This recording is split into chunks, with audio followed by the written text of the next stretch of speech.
2019, a doctoral candidate at the University of Pennsylvania named Rachel Altmann was cross-referencing Sumerian god lists from Nippur, Ur, and Fara when she identified a pattern no one had flagged in over a century of Assyriology.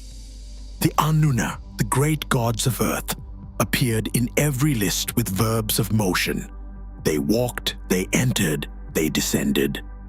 The Igigi, the gods of heaven, appeared with none.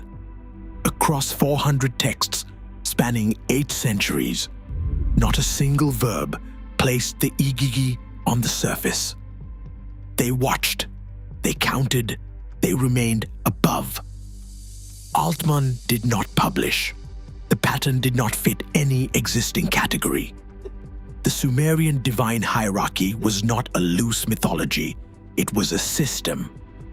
The great god lists, compiled at Nippur, Fara, and Abu Salabik between 2600 BCE and 2400 BCE, categorized every known deity by domain, rank, and operational position. These lists were not poems. They were administrative instruments maintained by temple scribes with the same rigor applied to grain inventories and labor rosters. Every deity received classificatory markers. Every marker carried grammatical and positional information that determined where that deity existed in the cosmological structure and what that deity was permitted to do. The top of the hierarchy belonged to An, the sky god, whose name is also the Sumerian word for heaven. Below An, the system divided into 2 primary groups. The first group is the Anunna, sometimes written Anunnaki, meaning princely seed or offspring of An. The Anunna are the gods of earth and the underworld. They appear in narrative texts, walking through cities, entering temples, sitting on thrones, speaking to kings, eating offerings, and physically interacting with the human world. The verbs attached to the Anunna are verbs of motion and contact. They descend, they arrive, they touch. The second group is the Igigi. The term appears across hundreds of texts from the 3rd and 2nd millennia BCE. In later Akkadian tradition, the Igigi are sometimes described as the gods of heaven, the celestial assembly, the upper council. In the earlier Sumerian material, they receive a positional designation that Altmann flagged in her 2019 analysis. The Igigi are marked with the determinative An, meaning heaven, and with a locative suffix indicating permanent position. They are not described as being in heaven temporarily. They are stationed there. This distinction is not subtle. It is categorical. The Anunna walk. The Igigi do not. The Anunna descend. The Igigi remain. Across the entire corpus of Sumerian literary and administrative texts available in modern transliteration, numbering over 30,000 tablets, the Igigi never receive a verb of earthward motion. Not once. Not in the Fara god lists. Not in the Old Babylonian hymns. Not in the Nippur canonical compositions. The verb ed, meaning to descend, appears with Anunna gods over 200 times.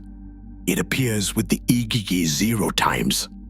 Altmann's database query was simple. She ran a co-occurrence search across the electronic text corpus of Sumerian literature for the term Igigi paired with any verb of physical descent, arrival, or surface contact. The result set was empty. She expanded the search to include Akkadian translations and bilingual texts from the 1st millennium BCE. Still empty. She then reversed the query, searching for what verbs the Igigi did receive. The results were consistent across sources. The Igigi watched. The Sumerian verb igibar, meaning to cast the eye upon, appears with the Igigi 14 times across the corpus. verb nigzu, meaning to know or to take account of, appears 9 times.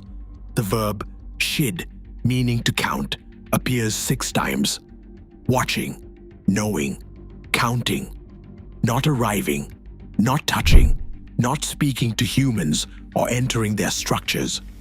The Igigi, in every text that mentions them, perform observation from a fixed, elevated position. The scribes who maintained these lists across 8 centuries and multiple city-states never deviated from this pattern. The consistency was not accidental, it was enforced by the classificatory system itself. A scribe trained at Nippur and a scribe trained at working 300 years apart, applied the same positional restrictions to the same divine group. The system was transmitted with the precision of administrative law. The first text that moves beyond classification into operational description is a hymn fragment recovered from the temple archive at Ur, dated to approximately 2100 BCE. The fragment, catalogued as UET 61102, contains 17 legible lines describing the Igigi in language that reads less like theology and more like a status report. The text says the Igigi hold the positions of heaven using the Sumerian term Kigalana, which means the great places of the sky. They are described as occupying these positions in shifts using a term borrowed from labor administration, udul, which means watchkeeping or guard rotation. They do not sleep. The text says their eyes do not close. They are fixed at their stations, and their function is to observe the surface below. The term for what they observe is kalam, meaning the land, the inhabited territory. Not the cosmos, not the divine realm, the surface. The specific, populated surface of the earth where humans live, farm, and build cities. The Igigi are positioned above this surface in permanent watchkeeping rotation, performing a function the scribe described with vocabulary drawn from military and administrative oversight. Not worship, not divine governance, surveillance. Altmann shared her co-occurrence data with 3 colleagues in 2020. One at the Oriental Institute in Chicago, one at the Vorderasiatisches Museum in Berlin, one at the British Museum in London. The Chicago colleague confirmed the verb distribution, but cautioned against interpreting absence as significant. The Berlin colleague requested the raw query parameters. The London colleague did not respond. The second text is more explicit and more disturbing. A bilingual Sumerian and Akkadian composition from the library of Ashurbanipal at Nineveh, dated to the 7th century BCE, but copied from Old Babylonian originals 1,000 years older, contains a passage describing the Igigi in functional terms that have no theological parallel. The passage uses the phrase Ijigalanake, meaning the great eyes of heaven, and describes their activity with a verb sequence that Ferretti, working independently from Altmann, identified in 2021 as operational rather than devotional. The Igigi perform 3 actions. They observe, Ijibar. They record, Sar. They withhold, Laba and Shum. They do not give. They do not intervene. They do not respond to prayer, offering, or petition. They watch, they document, and they keep what they know. This is not how gods behave in Sumerian literature. The Anunna respond. Enlil commands. Enki advises. Inanna rages and rewards. Every major deity in the Sumerian pantheon interacts with the human world through speech, action, or emotional response. The Igigi do none of these. Their function, across every text in which they appear is to observe without participating. The verb laba anshum, they did not give, appears in a construction that implies not inability but prohibition. The negative particle la combined with the modal prefix ba creates a grammatical form indicating that the withholding is enforced. They did not give because they were not permitted to give. The prohibition extends beyond communication. A fragment from the Atrahasis epic, the Mesopotamian flood narrative, composed around 1700 BCE, contains a passage in which the Igigi are described in relation to the surface during a period of crisis. The text says the Igigi remained at their stations while the Anunna acted below.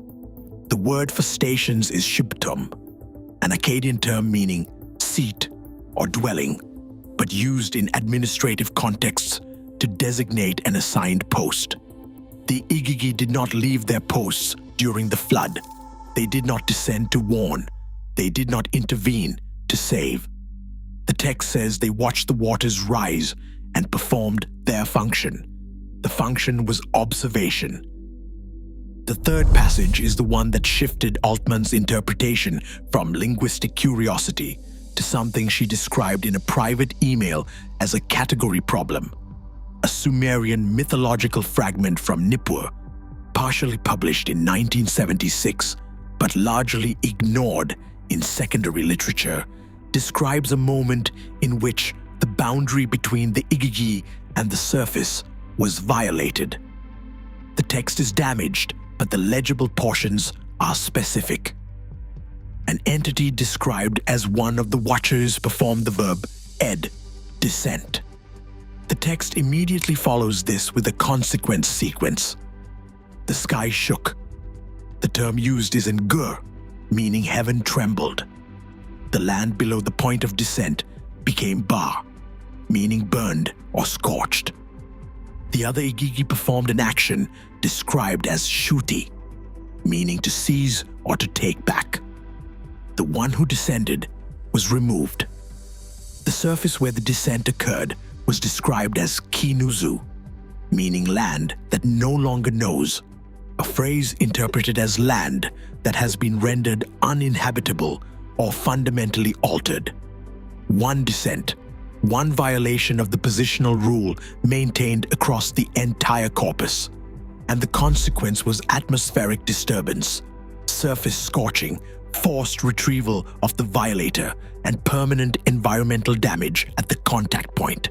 The text does not frame this as punishment from the gods. It frames it as a physical consequence.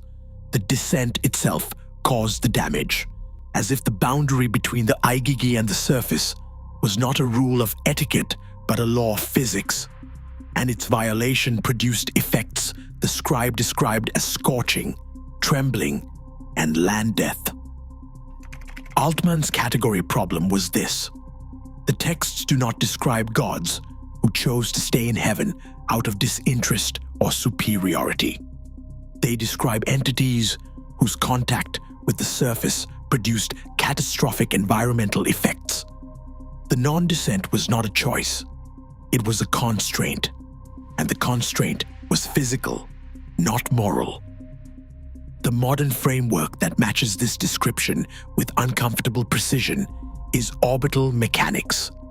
An object or entity in a stable, elevated position, maintaining continuous observation of a surface population, performing documentation without intervention, and prohibited from surface contact because contact itself produces destructive effects. This is not theology. This is the operational profile of a surveillance platform in a fixed orbit above an inhabited surface. The vocabulary the Sumerians used, stationed, watching, counting, recording, withholding, non-descending, maps onto terminology that did not exist in any modern language until the mid-20th century. Permanent overhead observation with enforced non-contact. The Sumerians did not have a word for satellite. They had a word for the Igigi. The correspondence does not prove the Igigi were orbital platforms. No responsible scholar would make that claim. But the correspondence raises a question that Assyriology has not addressed, because addressing it requires crossing a disciplinary boundary that no academic career can survive. The question is not what the Igigi were. The question is why the Sumerians described them with a vocabulary that maps term by term, function by function, constraint by constraint, onto a technological concept their civilization could not have possessed. Ferretti noted the correspondence in his digitization notes, but did not include it in his formal catalog submission to Yale. Altmann referenced it in a conference abstract submitted to the Rencontre Assyriologique Internationale in 2022. The abstract was accepted but placed in a session on digital humanities methodology rather than ancient religion. She presented the verb distribution data. She did not present the interpretation. The silence around the Igigi distinction is not the silence of ignorance. It is the silence of recognition.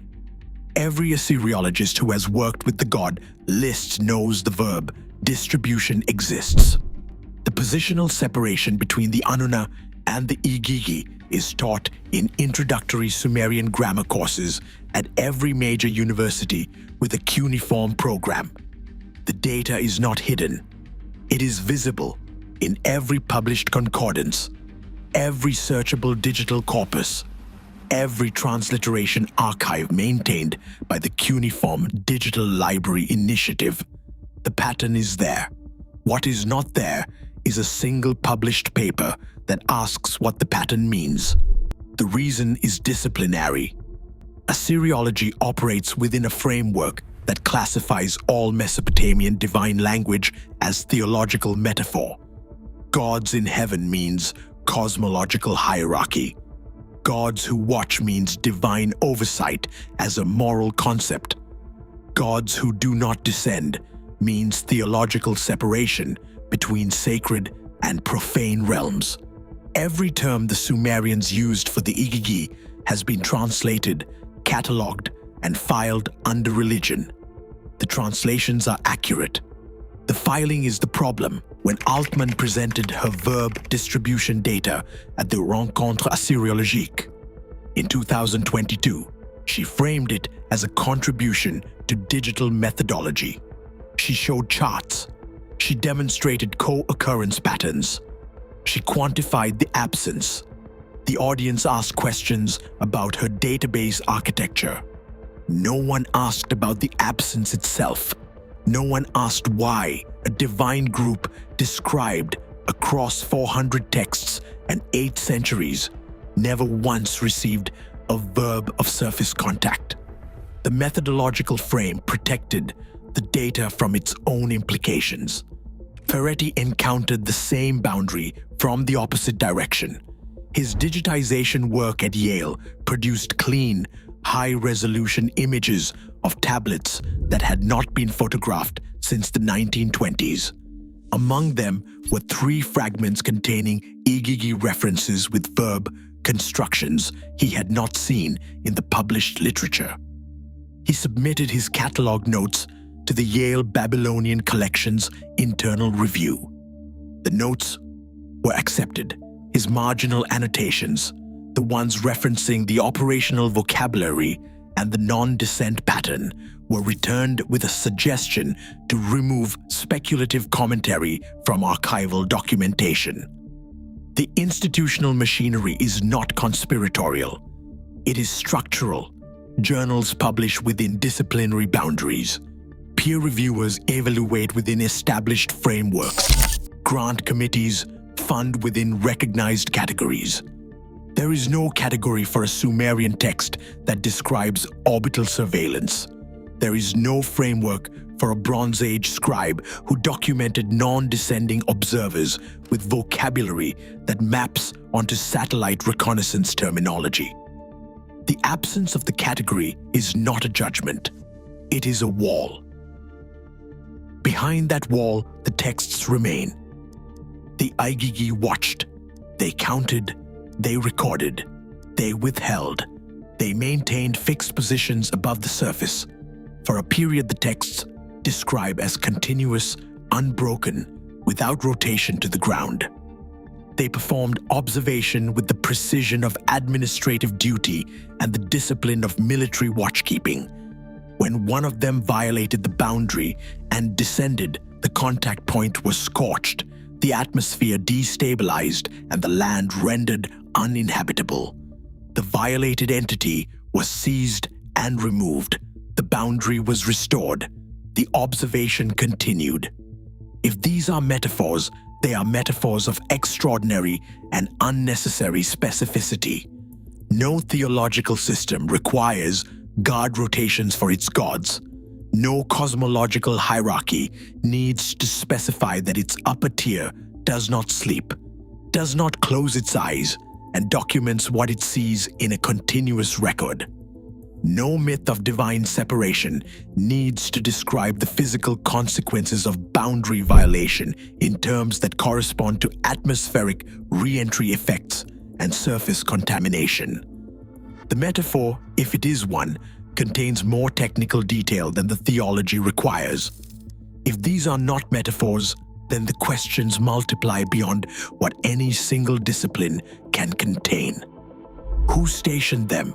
What they recorded, where the records went, why the boundary was maintained with such lethal enforcement, why the Sumerians, who invented writing to count grain and manage labor, applied that same administrative precision to describing entities they could see above them but never meet. Why the scribes, trained to document what they observed, described the Igigi with the same verb classes they used for human watchtower guards and census officials. The tablets sit in collections in Philadelphia, London, Berlin, New Haven, and Baghdad. The transliterations are published. The verb distributions are searchable. The pattern has been visible since the electronic text corpus went online in 1998. 28 years of digital availability. 0 papers asking why the gods of heaven never touched the earth. Altmann's database remains on her university server. Peretti's annotations remain in his personal files. The Nippur fragment describing the catastrophic descent remains in the University of Pennsylvania Museum. Catalog number CBS 15208. Partially published, fully translated, and classified under mythology. The Atrahasis passage remains in the British Museum, translated as divine narrative, filed under flood traditions. The god lists remain where they have always been, in every cuneiform collection on Earth, saying the same thing they have said for 4,000 years. The watchers held their positions. They observed the surface.